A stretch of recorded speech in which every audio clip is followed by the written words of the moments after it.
სიტყვის აკადემიაში, როდესაც ჩვენ შეხვედრები გვაქვს მოზარდებთან, ვცდილობთ, რომ ბავშვებს სამყარო დავანახოთ სხვადასხვა კუთხით. ამ პროცესში ისინი ძალიან კარგად ახერხებენ სამყაროს შეხედონ მშობლების თვალით და ეს ძალიან ეხმარება მათ მშობლებთან ურთიერთობის გაუმჯობესებაში.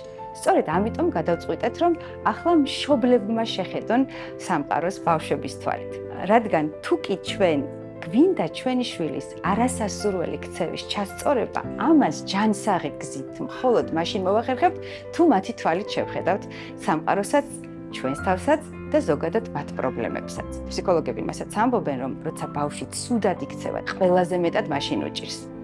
და თუ ჩვენ გვინდა რომ დავინახოთ ზუსტად რა უჭირს ბავშვს, ამისთვის საჭიროა გავუგოთ ბავშვებს და როცა ჩვენ ვიწყებთ ჩვენი შვილების გაგებას, ჩვენს თვალწინ იშლება ჩვენი შვილების ჯადოსნური შინაგანი სამყარო, რომლითაც ჩვენ შეგვიძლია ძალიან დიდი სიამოვნება მივიღოთ და უწყვეტი კავშირები გავაბათ ბავშვებთან და ეს კავშირები თან გახვევა მათ მთელი ცხოვრების განმავლობაში.